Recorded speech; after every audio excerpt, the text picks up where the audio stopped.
皆さんこんにちは、くみです。今回の動画も見に来てくれてありがとうございます。今回は私のポッドキャストエピソード25撮っていきたいと思います。今日の日付は11月の3日です。11月3日の月曜日にこのポッドキャストを撮っています。みんな今週どうだった？はい。今日は月曜日なんですけど、祝日なんですね、日本では。なので今日は3連休です。ちょっと曜日感覚がなくって、何曜日だっけって一瞬止まっちゃったんですけど。はい。皆さんは最近どういう風に過ごしてましたか？何か皆さん気づくことないですか？これ気づいた人いたらめっちゃすごいと思うんですけど、なんと、カメラが変わったんです。めっちゃ画質綺麗じゃない？これ、iPhone 17 Pro に変わりました。で、画質がすっごい綺麗で、私の肌の毛穴まで見えちゃいそうなぐらい、カメラの画質がすっごい綺麗で、びっくりしてます。今、撮りながら。はい。で、私は新しい iPhone をゲットしたり、最近ね、何買ったっけ？メガネを買ったんです、最近。目が私悪くって、いつもコンタクトをしてるんですけど、レッスンがない時とか、お休みの日とかにさ、コンタクトをつけるとやっぱり目が疲れちゃうじゃないですか。で、メガネをずっとしたくて、動画の編集とかもずっと長時間するから、ブルーライトカットのメガネが欲しくって、そう、やっと買いに行ってきました。ちょっと可愛いやつをゲットできて気分が上がりました。今までは真っ黒の黒縁のメガネ、縁って言うんですけど、メガネのこの周りのこと、そう、黒縁のメガネをね、シンプルなやつ使ってたんですけど、今回はちょっと綺麗な可愛らしい感じのメガネをゲットすることができてはい、それをかけながらこの動画も編集していきたいと思ってます。この前コメントでね、誰かが絶対メガネ似合うと思うよみたいなコメントをしてくれてすごい嬉しかったです。ありがとうございます。でもね、私はメガネをしてない顔の方が好きだし、こうメガネをしてると、やっぱこの辺になんかさ、ものがあると違和感があるというか慣れてなくて多分まだ。うん。だからなんか、うわーって邪魔だなって思っちゃうので、普段はあんまりメガネをかけないんですけど、家にいる間とか動画編集してる時はメガネどんどん使っていけたらいいなって思ってる感じです。皆さんは最近はどんな風に過ごしてましたか？もうね、11月になって、日本もついにちょっと涼しくなってきてね、肌寒い感じになってきました。そうだね、最近はね、だいたい最低気温が10度ぐらいで、最高気温が18度とか、それぐらいの間を行ったり来たりしてるかなっていう感じです。皆さんの国ではすっかり秋になりましたか？紅葉とかしてるのかな？もう。どうでしょう？日本はまだ全然紅葉はしていません。日本はっていうか、まあ私の住んでる大阪はですけど、もしかしたら北海道とか北の方ではね、もうそろそろ紅葉し始めるのかなと思ってます。今年ももうあと2ヶ月で終わっちゃいますね。皆さんは今年の目標達成できそうですか？私はちょっと残念ながら達成できなさそうではあるんですけど。でもね、私は今月末に中国に初めて旅行に行く予定があるんですよ。上海に行ってきます。上海と上海の周りの都市にも行く予定があって、初めての中国ですっごい楽しみです。私、小籠包が大好きなんですけど、ね、上海って小籠包有名ですよね。あと、カニ食べたいなって思ってます。ちなみにね、日本ではカニってこうやってやるんですけど、海外ではね、こうですよね。で、これ初めて、知った時すごい面白いなって思ったんですけど、なんかアメリカの人と話してた時に、カニって言ったらこうやってやってて、何これみたいな可愛いと思って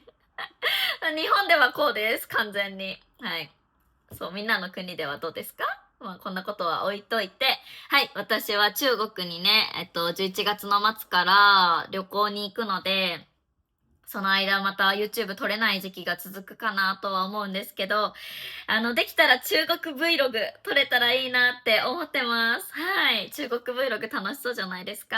頑張って私も中国で、中国語全然話せないんですけど、英語でいろいろオーダーしたりとか、できたらそういうところも撮ってみたいなって思ってます。はい。どうなるかわかりませんが。そうで、中国に行く予定と、年末はね、韓国に今年は行くことになってですね。はい、めっちゃ楽しみです。韓国も私初めてなんですよ、行くのが。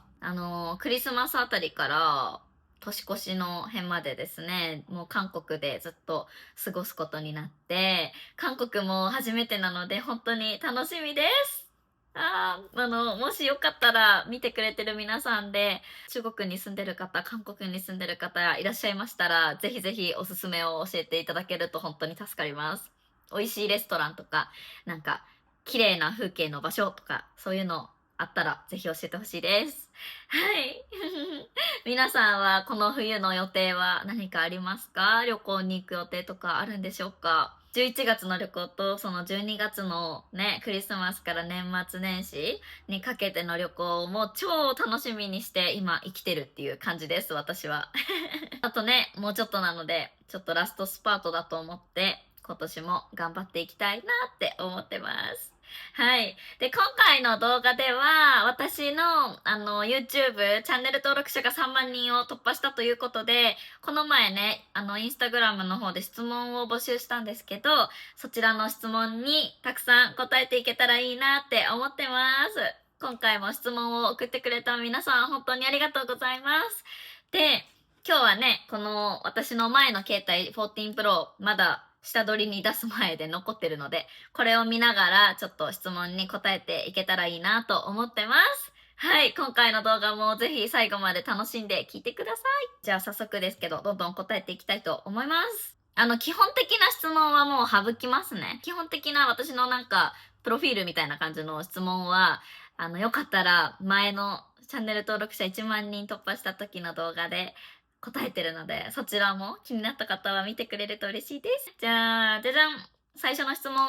どうやって英語能力が上手になった？専攻だった？っていう質問をいただきました。ありがとうございます。私の英語能力はですね、皆さんが思ってるほどそんなに高くないと思います。本当に日常会話できるかなくらいです。うん。まあ、別にそんなに私もネイティブみたいにペラペラペラペラ喋れるわけじゃないし、今も、なんて言ったらいいんだろうってわかんなくなる時もあるし、全然スピーキングに関して自信があるわけではないんですけど、リスニングとリーディングは結構自信があります。はい。で、専攻だったわけじゃなくって、私は大学生の時は、国際地域文化学科っていう学科だったので、なんか国際関係みたいな感じの学部でしたね。簡単に言うと。で、特にアメリカの歴史とか宗教とかについて勉強したり、文学について勉強したりとか、本当に狭く深くっていう学部じゃなくて、広く浅く勉強するタイプの学部だったんですね。なので、まあそれはそれで、私には多分合ってたと思うんですけど、私はその時、その当時、自分のやりたい将来の職業とか決まってなかったし、なんか、まだ自分が何をしていったらいいのかとか、将来どんな人になりたいのかっていうのを、考えてる時期だったからさ、ね、その時期にもう狭く深くっていう感じの、例えばね、なんか会計士になれるような勉強をするみたいな、そういう感じで、そういうのに入ったらさ、もう本当にそれを深く学んでいくわけじゃないですか。それに関することを。だけど、私はそういうのを選ばなかったんですよね。広く浅く勉強できて、いろんなことを本当にちょっとずつつまんで勉強していった感じだったので、結局卒業した時に、じゃあ自分が何を勉強したのって言われたら答えられないぐらいあんまり勉強できなかったというか、それは私が悪いんですけど、なんか理系の分野みたいに、私はこれについての研究を自分で極めて、一つの研究をしましたみたいな、そういうのがなかったんですよね。わかりますか言ってること。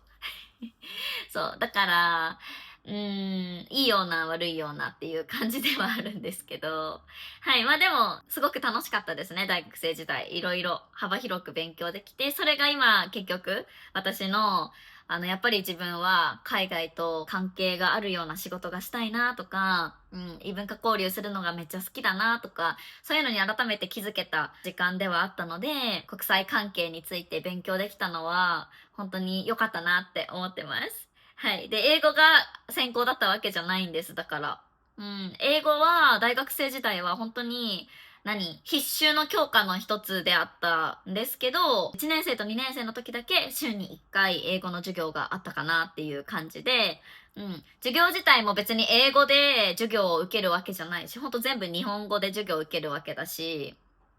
英語の授業は英語だけどね。そう。他の授業は別に日本語だったから、全然大学生の時に英語を勉強したっていう感じではなかったんですよ。でも私は英語を話せるようになりたかったので、ほんと自分で英語を勉強してたっていう感じですね。で、今も続けてることは、前も言ったけど、ドラマを見たり、毎日、ポッドキャストを聞いたりっていうのはずっと続けています。最近は、アメリカのさ、古いドラマのフレンズっていうのにハマってて、そのフレンズをずーっと見てます。レッスンしてる時以外はもうずーっと見てますね。料理作る時もだし、メイクする時もだし、お風呂入る時もだし、動画編集しながらも見たりするし、そんな感じでずっと垂れ流ししてる感じでフレンズを見てます。楽しいです。めっちゃ。私はね、ちなみになんですけど、フレンズに出てくるメンバーの中だったら、レイチェルが好きかな。レイチェルの性格が私に一番似てる気がする。っていう感じです。これはちょっとフレンズ知ってる人しかわかんない話かもしれないけど、はい。私はレイチェルが好きかなって思います。皆さんのおすすめのなんかドラマとかありましたら、ぜひぜひ教えてほしいです。こんな感じで日常会話を勉強できて、気軽に見れるようなドラマとかあったら教えてほしいです。はい。じゃあ次。毎回の問題はどうやって考えているのっていう質問をいただきました。ありがとうございます。問題って何のことだろう？問題ってこの YouTube のテーマについてってことかな？毎回の YouTube のテーマはどうやって考えてるのっていう意味だとしたら、私は、そうですね、なんか本当に常にアンテナを張ってるんですね。で、なんか毎日本当生活している中で、これみんなとシェアしたら面白そうだなって思ったことをなるべくネタにするようにしてて、あとは生徒さんと会話してる中で、生徒さんがなんかポロって言った一言とかから、それってさ、なんか日本人の私にとっては当たり前だったけど、そういうふうに思うんだな、みたいな。なんかレッスンの中で、思ったこととかを、こう、YouTube でシェアしたりとかしてますね。そんな感じかな。そういう風に、もう常に考えてますね、YouTube のこと。仕事が休みの時とか。だからなんか、そう、頭が休まんないっていうのはあるかもね。いつも考えてます、YouTube のこと。なんかどんなことをテーマにしたらいいんだろうって、外歩きながらも思うし、外国人さんとか見てると、なんかいいネタにならないかな、みたいな感じで常に考えてるね。もし質問の意図が違ったらごめんなさいっていう感じなんですけど、まあそういう風に身の回りの出来事から面白そうだなって思ったものをトピックとしてピックアップしてる感じです。次、ジムの順調はっていう質問をいただきました。はい、ジムは、始めたのが今年の4月だったので、もう半年経ったんですね。びっくりですよ、本当に。早すぎる。で、ちゃんと通ってますよ。ちゃんと今最近も週に、最低2回かな。まあ週3回通えたらいいかなって思って、最近は朝通うことが多いです。初めて通い始めた時は本当に私スクワットとかもできなくて、なんかできるけど別にできるけどすっごい大変だった。きつかった。で、重りも全然つけずに、2.5 みたいな感じで、一番ちっちゃい重りをつけてそれでスクワットしてたんですけど、もう最近はもうちょっと重たい重りをつけてスクワットできるようになったし、それが一番嬉しいかな。どんどん重量を上げてできるようになってきて、やっぱりね、鍛えていけば鍛えていくほど自分の体もね、それに対応できるようになっていってて、すごく嬉しいなって思ったり、あとはそうですね、ジムに置いてある体重計みたいなやつで、自分の体重もだし、体脂肪率もだしね、筋肉量とかそういうのを簡単に測ってくれるマシンみたいなのあるじゃん。それが正確かどうかちょっとわかんないんですけど、それ測った時に、体脂肪率が3%落ちてたんです。それはめっちゃ嬉しいよね。めっちゃ嬉しかったです。うん。あと、もう体重も、多分、ジム始めた時に比べて3キロ、4キロくらいかな。もうちょっとで4キロぐらい落ちそうです。はい。で、私、体重は別にそこまでなんか落としたいっていう感じじゃなかったんですけど、とにかく筋肉をつけたいっていうのと、まあ、体脂肪率、脂肪の割合がすごく多かったので、脂肪を減らしたいなっていう思いはあったんですけど、やっぱりね、なんか体重も減ってきたから、気になってたお腹周りとか、太ももの辺とかのね、お肉がちょっと落ちてきて、体が薄くなってきた感じがするので、それはめっちゃ嬉しいですね。やっぱ自己肯定感上がるよね。周りの人から見ても、多分あんまりわかんないかもしれないし、周りの人が見ても、なんかもう痩せてるしいいじゃん、筋トレなんてしなくて、みたいなこと言われることもあるんだけど、やっぱ自己満のために頑張ってるから、そう、なんか自分がそれでね、嬉しくなったり、自分のことをもっと好きになれるんだったら、素晴らしいことだと思うので、はい。で、私は今の体型、すごい、前に比べてどんどんどんどん絞れてきた感じがして、すごい気に入ってます。はい。以上です。そんな感じで、ジムは頑張ってますよ、ちゃんと。次。Maybe your next overseas trip って来ました。私の次の海外旅行の旅行先っていうことなんですけど、さっきも言ったんですけど、直近で言うと11月末に上海、中国に行く予定があります。上海と杭州みたいな感じの上海の近くの都市ですよね。はい。そこに行ったりとかする予定です。めっちゃ楽しみなので、ぜひ上海のおすすめとかあったら教えてください。で、その次が韓国っていうのだけ決まってます。はい。皆さんは旅行の予定がありますか？日本に来る方とかもいるんですかね？日本に来る方楽しんでくださいね。ぜひ、紅葉とかね、スノーボードとかのシーズンだしね。私の生徒さんめっちゃスノボ好きな生徒さんが多くて、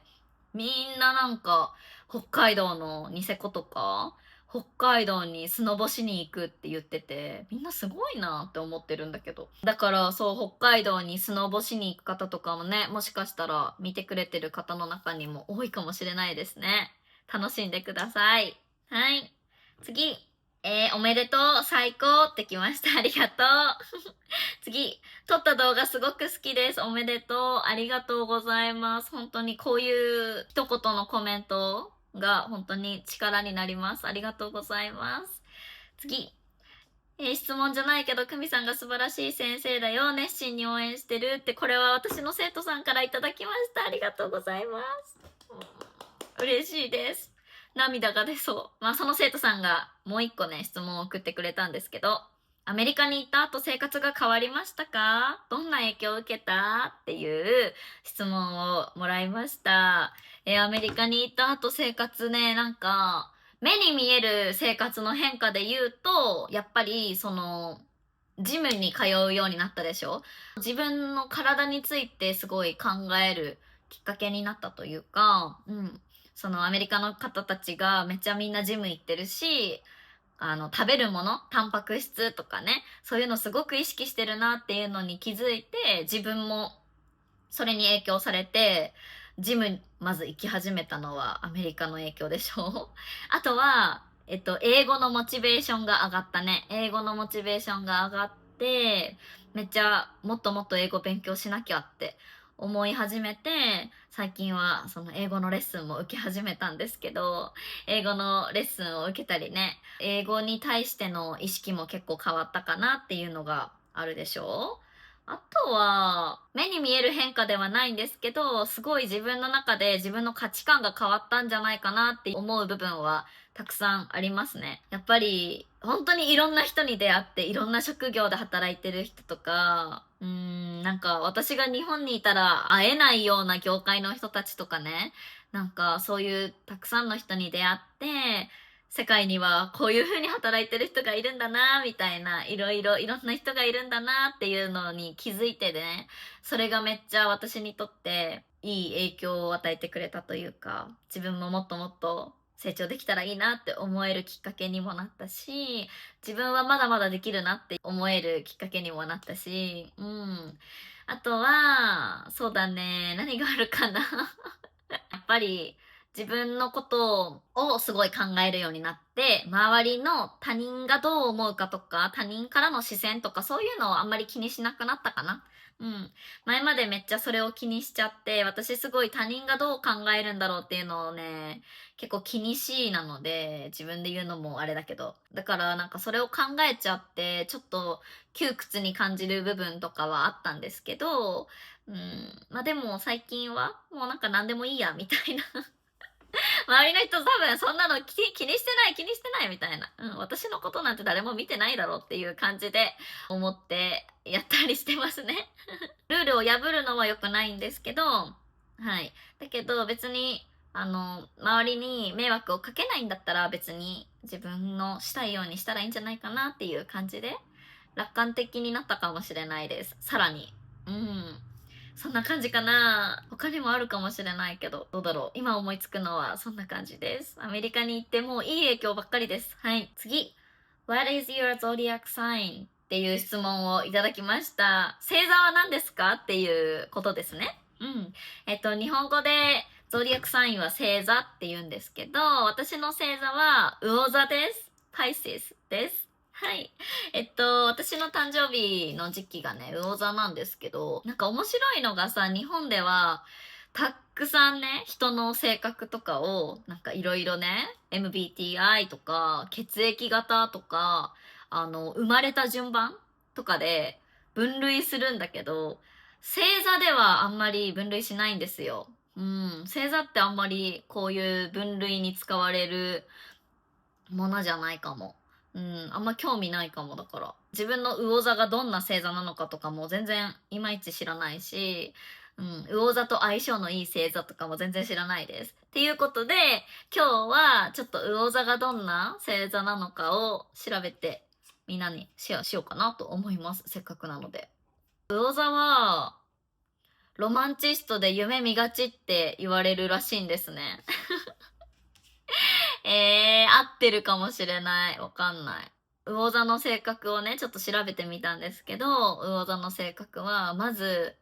感受性がとても豊か。感受性が豊かっていうことは、人の気持ちをすごい汲み取る、感じ取ることができたりとかね。人が喜んでたら自分も嬉しくなるし、人が悲しんでたら自分も悲しくなっちゃうし、涙が出るし、みたいなのが感受性が豊かな人って言うんですけど、魚座の人はそういう感受性が豊かな人とかが多いみたいです。共感力が高い人が多いみたいです。はい。次。優しくて思いやりがある。他人を癒したり、助けたりすることに喜びを感じるとか、他人を責めるんじゃなくて理解しようってね、理解に努めたりとかする感じで、人に合わせようするから自分の意見をちょっと、殺しがちというか、自分の意見を言わずに、相手の意見に、あ、いいねいいねって共感する感じらしいです。めっちゃ自分っぽいです。はい。今のところ。三つ目、想像力が豊かで夢見がち。現実だけでなく、こうなったら素敵だなという理想を大切にします。だって、確かにね、私は結構自分のことは現実主義というよりかは、夢を見がちというか、自分の好きなこととか、自分の将来の夢があったら、それに向かってでも、なんかずっとそれを諦めずに頑張ってきたんじゃないかなって思います。だからこそ今こうして、なんか自分の本当に理想の生活ができてるなって思うので、それは合ってる気がしますよ。夢見がちというか、夢を追い求める性格っていうことね。次、柔軟で順応性がある。環境や人に合わせるのが上手でどんな人とも仲良くなれるタイプ。ただし、周りに影響されすぎて自分の軸がぶれやすいこともあります。めっちゃ当たってるわ。なんか、この、魚座の性格まとめみたいなやつ見たらめちゃめちゃ私の性格言われてるみたいで怖いんですけど、私本当に誰とでも結構すぐに仲良くなれるタイプではありますね。けど、本当周りに、あ、そうだね、そうだねって、共感しすぎて、なんだろう、結局自分はどうしたいのか分かんなくなっちゃうみたいな自分が。っていうのはあるかもね。確かになすごいなんか当たってる気するわ。まあ、優しさ、想像力、共感力、夢見る心を持ってるっていうのが魚座さんの特徴みたいです。でもさ、なんかこういうのってありきたりなこと書かれるからさ、結局、ちょっと待って。私なんかこの魚座の性格読んでめっちゃ自分っぽいなって思ったんだけど、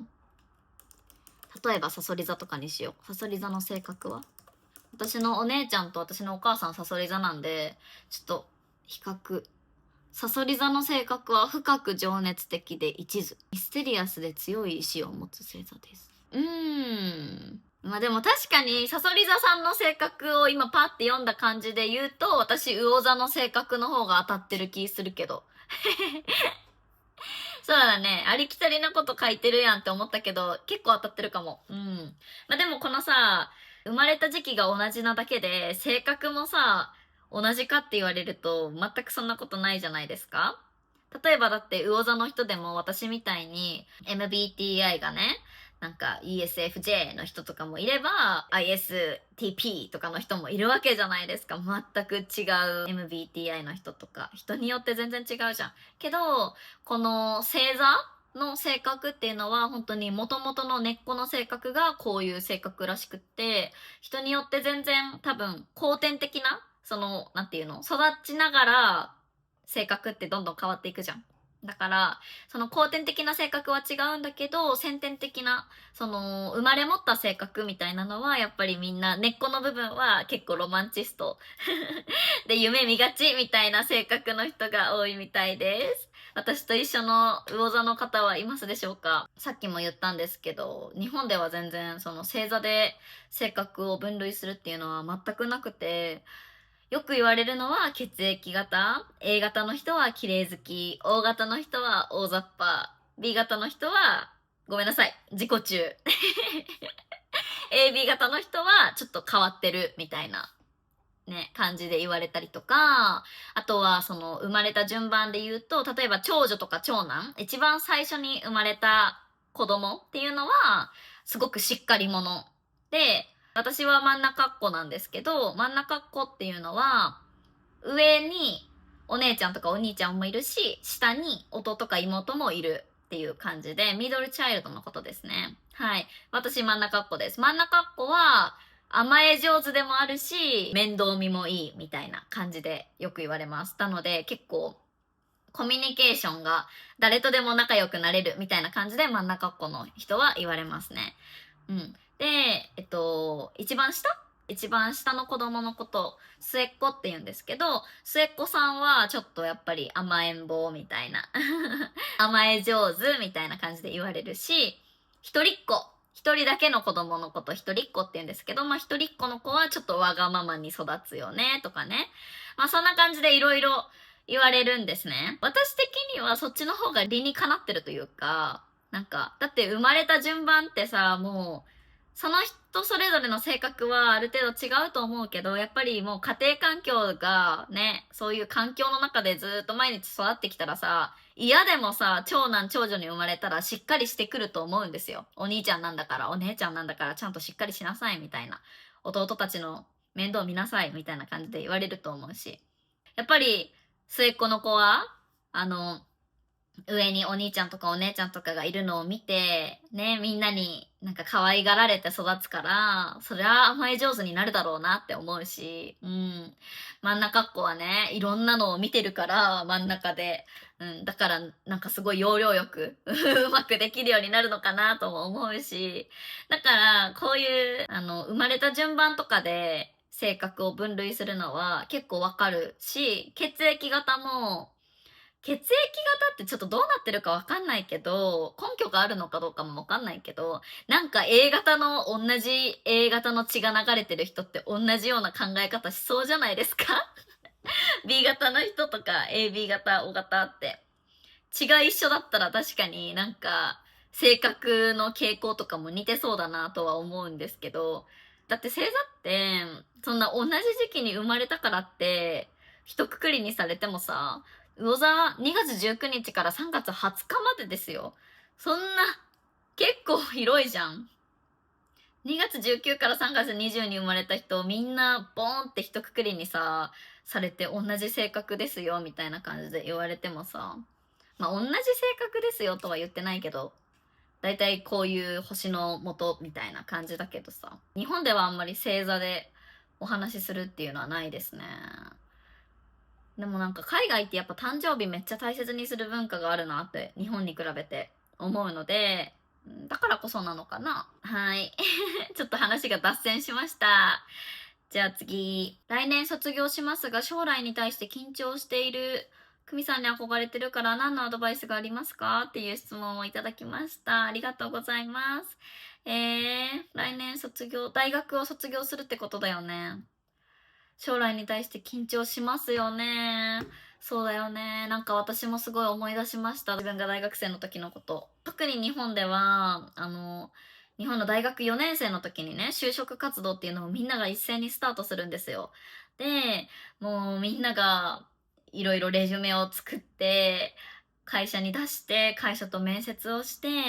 早い人だったら大学4年生の本当に夏ぐらいにはもう仕事が決まって3月に大学を卒業するんですけど、日本では。そうだから4年生の4月ぐらいに就職活動始まって、夏ぐらいには会社が決まって、で会社が決まった後はもうずっと大学をあと残りのね3月までの期間を本当に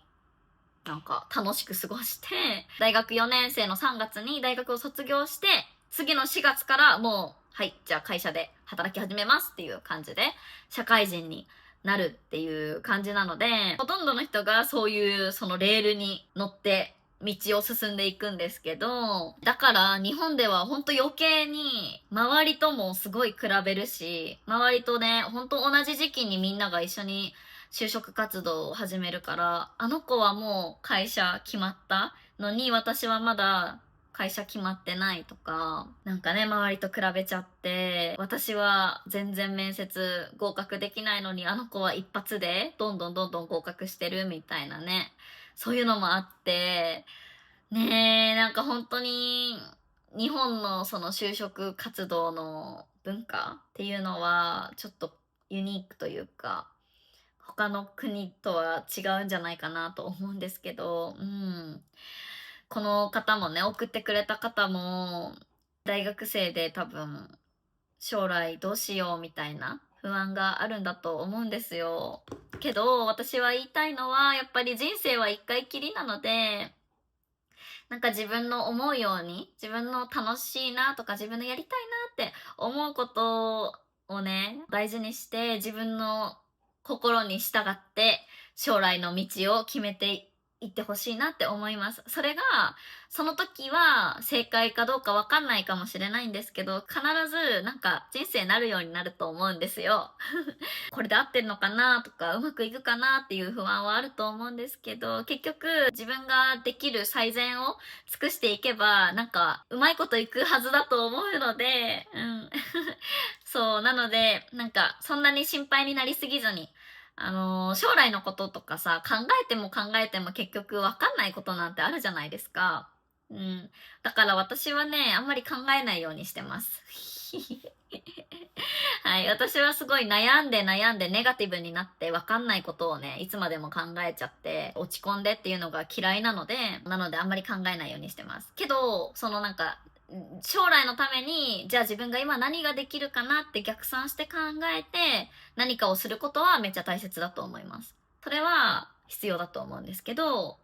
ただなんか考えてもキリがないことをずっと考えてネガティブになって落ち込んで不安になってなんか毎日楽しくないみたいな。それは意味ないと思うので、そうならないようにだけ気をつけてください。私も大学生の時、周りはすごい就職活動をして、周りは本当に一生懸命毎日毎日いろんな会社に面接受けに行ったりしてってやってる中、私はもうどうしてもそれが嫌だったんですよね。なんかね、私すごい、なんかその時すごいめっちゃ思ったんだよね。今までは私は周りと違うことをするタイプじゃなかったし、周りの人と同じように進んできたタイプだったんですけど、そう、だけどその時はね、なんかね、なんか違うって思って、初めてかもしれない。その時初めて、なんか自分の心に従って、今私は就職活動をしたくないって思ったんですよ。で、私がしたいことってなんだろうって考えたら、やっぱり海外に留学することとかだったので、その時就職活動をやめて、海外に留学するための手続きを始めてました。はい。そうそうそう。だからめっちゃ不安でしたよ、私も。周りはみんな就職が決まって、将来に向けてね、なんかやって進んでいく中、自分は大学を卒業した後の就職先も決まってないし、海外に留学しようと思ってたので、その留学するための手続きをしたりとか、もうずっと英語の勉強をしてました。うん。だから、みんなと違うことをするってめっちゃ不安だなって思ったし、なんかほんと大丈夫かな私の人生みたいな感じではあったんですけど、結局その選択をしたからこそ、ね、今こういう人生になってるし、私は今、すごい私が思い描いてたような人生を過ごせてきているので、遠回りしたかもしれないけど、結局はやっぱり、あの選択間違ってなかったって今思えるから、そう。だから、きっとね、その悩んでると思うんですけど、あなたの下した決断が、もうその決断を正解にしていくしかないので、それが間違いだったとかじゃなくて、もう間違いだったじゃなくて、もうそれが正解になるようになんとか頑張るしかないので、はい。そうやってやっていきましょう。なんかいいアドバイスになったかわかんないです。わかんないですけど、私もめっちゃ気持ちはよくわかるので、不安だと思うんです。けどさ、人生やっぱ一回きりだから、自分が楽しいなって思う人生過ごしたいじゃないですか。なので自分のやりたいことに従って進んでいってください。はい。めっちゃ長くなっちゃった。次、What are your hobbies? っていう質問をいただきました。ありがとうございます。Thanks for your lovely attitude in all your videos. I enjoyed them so much. ありがとうございます。趣味はですね、料理と多分、英語のドラマを見ることかな。英語のドラマとか、英語のなんか YouTube とかを見ること、映画を見ることも好きです。そんな感じかなと思います。めちゃめちゃ好きな趣味まではいかないけど、本を読んだりとか、時間がある時はジムに行ったりとかもするけど、なんかめっちゃ好きな趣味って言ったら料理かなと思います。動画編集も好きですね。あと散歩することも好きです。はい。皆さんの趣味は何でしょうか？ぜひ教えてくれると嬉しいです。なんかさ、趣味を極めてる人とかさ、趣味がたくさんある人、多趣味な人ってめっちゃ素敵だなって思いますよね。なんだろう、面白くない人間になりたくないので、私もいろんな趣味があるよっていう人ってすごい素敵な人だなって思うんですよね。はい。なので、この回答が面白くなくてごめんなさいっていう感じなんですけど、私は今のところ私の趣味は料理とドラマを見ることかな。英語の勉強みたいな感じです。はい。次。たくさんレッスンがあると思うんですが、普段どうやってプライベート時間とバランスをとってるっていう質問をいただきました。これも私の生徒さんからの質問ありがとうございます。そうだね。なんかでも、この仕事って会社員の仕事と違うので、プライベートの時間は結構取りやすい方だと思います。月金勤務の会社員さんとかだったら、月曜日のだって朝からね、朝8時ぐらいに出社して、夜の6時とかまで多分仕事して家帰ってきて、で、もう夜ご飯食べて、お風呂入って寝てみたいな感じの繰り返しじゃないですか。月曜日から金曜日まで。で、普段プライベートの時間を取るってすごい難しいと思うんですけど、土日だけしか。けど私の仕事は本当に自分で全部決めれるので、毎日、例えば私のスケジュール的に言うと、朝、ジムに行って、帰ってきてから10時ぐらいからレッスンに参考して、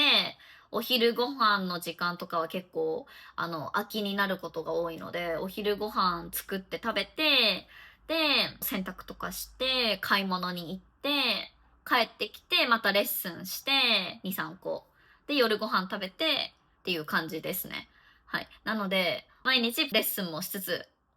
プライベートの時間もありつつ、みたいな感じなので、めっちゃプライベートの時間取りやすくて、それが私にとってすごい最高ですね。だから、プライベートの時間の管理とかは、そのバランスは結構取れてる方というか、なんかプライベートの時間とか、自分の好きなことを楽しむ時間っていうのは結構取れてる方なんじゃないかなって思います。会社員の人とかに比べると。なかなか取りやすい環境かなと思いますね。だって旅行に行くのとかもさ、今月末旅行に行くので、お休み多分10日間くらい取ろうかなって思ってるんですけど、そんなの会社員だったら絶対無理だからさ、なかなかね、それをできる環境っていうのはめちゃめちゃ自分にとって、私本当に海外旅行とか旅行に行くの大好きだから、ずっとそうしたいって思ってたから、今の私の働き方は私にとってはぴったりというか、パーフェクトだなって思ってます。けど、これにはこれでめっちゃ大変なこともあると思います。その、税金の管理とか、自分でね、保険のこととかやったり、確定申告とかしないといけないし、会社で勤めてたらそれが全部会社が管理してくれる部分を全部自分が、やっていかないといけないので、それは大変な部分はあるのかなと思うんですけど、はい。私にとってはめっちゃいいですね。人によって違いますね。ごめんなさい。ちょっと話それちゃったけど。まあ、プライベート時間とのバランスっていうことで言うと、もう毎日プライベートの時間も楽しんでるし、毎日仕事も楽しんでるしっていう感じです。はい。答えになってるんでしょうか？すいません。こんなことしか言えなくて。次。好きな曲、バンド、ジャンルとかあるっていう質問をいただきました。ありがとうございます。好きな曲で言うと、最近聴くのは、洋楽で言うとポップ系の曲のジャンルが好きなので、サブリナ・カーペンターとか、テイラー・スウィフトとかの新しいアルバム、これをめっちゃリピートしてるかな。あと、マディソン・ビアとかも好きですね。結構私洋楽は、広く浅く聴いてるタイプです。なので、いろんな種類のアーティストを聴いてるかなと思います。けどね、ゴリゴリのヒップホップとかは聞かないな。ゴリゴリのヒップホップって超ヒップホップってこと。でもゴリゴリのヒップホップの曲とか聞かないし、あとはテクノ系の音楽とかもあんま聞かないし、あとロックね。ヘビーロックみたいな感じの、これもゴリゴリのロックとかは聞かないかな。結構ポップでハッピーになるような曲だったり、カントリー系の曲だったり、バラードみたいな感じでゆったりした感じの曲をよく聴きます。で、あとは K-POP も好きです。K-POP は女の子のアイドル全般聴いてますね。有名どころのアイドルはもう全部聴いてます。ジムするときとかは K-POP のいいアルバムがあるんですよ。Apple Music 使ってる方はぜひ。これ、K-POP ワークアウトっていうね、このね、プレイリストこれなんか Apple が勝手に作ってくれてるプレイリストなんですけど、このアルバムを聴いて、いつもジムやってます。はい。私が最近聴いた曲は、サブリナ・カーペンターのアルバムと、テイラー・スウィフトのアルバムと、ジスの新しい新曲とか、かな聴いてますね。ラウブとかも好きです。はい。この人、ラウブさん。これとかもめっちゃ聴いてまーす。はい。こんな感じです。おすすめの曲あったら教えてほしいです。はい。次、Are you married? って質問来ました。結婚してないです。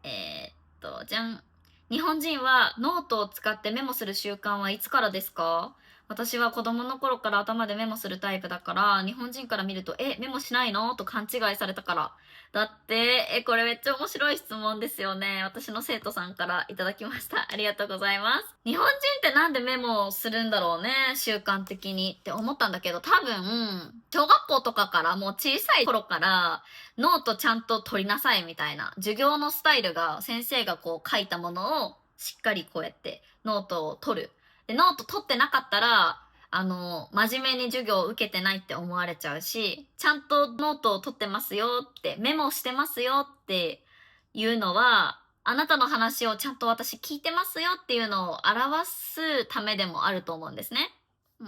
だからそんな感じで多分日本の文化的に相手に対してのリスペクト、その敬意を表すというか、ちゃんとあなたの話聞いてますっていうのを表すためにノートをしっかり取るっていうことだったり、ミスとかね、を防ぐために正確さをよく求められて、だからこそ日本人の仕事はすごく丁寧だって言われたりとか、日本人真面目だって言われると思うんですけど、はい。そういう文化的な部分から来てるのかなと思います。私も、前ね、スターバックスで働いてた時とかは、初めて新人だった時は、言われたこと全部メモしてましたね。メモ持って書いてた。なんか、仕事だからやっぱりミスしたくないし、私は一回言われたことをもう一回聞きたくなかったから、だから、ちゃんとメモ取ってたっていう感じかな。その相手に対して私真面目に聞いてますっていうのをアピールしたかったわけではなくて、そう、ただミスしたくなかった。で、言われたことをもう一回聞きたくなかったっていうので、ちゃんとメモしてました。ただ、別に頭で聞いて、理解できるし、もう覚えれるよっていう人は別にわざわざメモしなきゃいけないってわけじゃないと思いますよ。メモしてないからダメとかはないと思います。ただすごいよね。私絶対に覚えられないもん。そんな一回で。頭の中で記憶できないタイプだから。だからすごいなって思います。頭で覚えられるんだったらもうそれでいいと思いますよ。けど私もスタバで働いてた時に、新人の子をね、教育する立場ではあったんですよ。で、大学生の子とかを私が教育してあげてたんですけど、その子がノートとか持ってきてなくて、ただ私の話を、って聞いてるだけだったら、ちょっと心配になってたかも、確かに私も。大丈夫みたいな。メモしてないけど大丈夫覚えたみたいな感じで、覚えれそうっていう感じで、心配になっちゃうかも、それは。だから、メモとかしときって言ってたかもね。確かにね、メモしてなかったら大丈夫かこの子って思っちゃうかもしれない。なんか、それが結構礼儀ではあるかもね、日本では。マナーというか、当たり前みたいな、メモするのは。上司に言われたことはもう、こうやってメモしとくみたいなのは。どうなんだろうね。私は覚えられないから書くけど、人によって違うけど。はい。でも社会人的にはね、もうだってミスとかもしたくないし、間違えたくないし、メモする人が多いんじゃないかなと思います。はい。じゃあ次、最後の質問です。お土産の習慣を知りたいです。みんな土日の休みにちょっとの旅行でもお土産買ってたからですっていう質問です。これもめっちゃ面白い質問だなって思うんですけど、ありがとうございます。確かに日本人ってお土産買ってくる文化があるのかな。私は、日本人だからもともと比較対象がないので、他の国の人がお土産を買ってくるのか買ってこないのかがあんまりわかんないんですけど、私、日本人としては、有給とかを使って仕事を休ませてもらって、どこか旅行に行って、ってなったら、会社の人にもお土産買うかもしれないね。ただ土日の休みとかで私がちょっとお出かけした時とかは、わざわざ会社の人にお土産を買ったりはなかったかもしれないです、私は。けど、有給とかを使って休んだ時は買ってたね。やっぱりそれは休ませてもらってありがとうございました。お世話になりました。みたいな意味を込めて、会社の人にもお渡しするみたいな感じですね。やっぱ日本人ってこう考えると、周りからどう思われるんだろうとかめっちゃ気にしてるんだろうね。なんかもう日本人っていう人種的に。周りに悪く思われたくないなっていうのとか、なんかこいつ仕事休んだくせにお土産買ってこんかったんかみたいな感じで思われたくないなって思ってみんな買ってくるんじゃないかな。いつもありがとうございますとか、そういう意味も込めて、仕事を休ませてもらってありがとうございましたみたいな感じでね。逆に海外では買わないんですか？会社の人に。家族とか友達にしか買わないのかな？私もスタバで働いてた時は買ってましたね。そんなすごい豪華なお土産じゃなくても、ほんとチョコレートとかで買ってました。はい。みんな休憩時間に食べてくださいみたいな感じで、お休みいただいてありがとうございましたみたいなメモも書いて、箱に貼って、ご自由に食べてくださいみたいな感じで置いてましたね。そうなんだ。日本人ってお土産渡す文化があるんだ。海外に比べて。わかんないけど。皆さんの国ではどうだったか教えてくれると嬉しいです。はい。じゃあこんな感じで、だいたい、いただいてた質問には全部答えれたかなと思います。はい。この他の質問以外にもたくさんたくさんおめでとうっていうコメントをいただきました。ありがとうございます。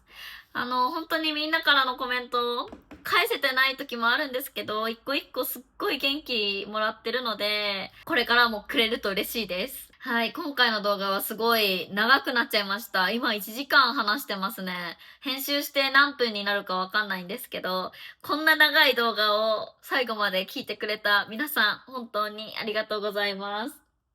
はい。今回の動画はこんな感じで終わろうかなって思うんですけど、またまた次は5万人くらいいった時かな。5万人チャンネル登録者が超えたら、また質問コーナーできたらいいなって思います。で、前回のその1万人突破した時の質問コーナーもあるので、そちらの方もぜひチェックしてもらえると嬉しいです。はい。じゃあ、今回の動画もいいなと思ったら、チャンネル登録とグッドボタンとコメントを残してくれると嬉しいです。また次の動画でお会いしましょう。バイバイ。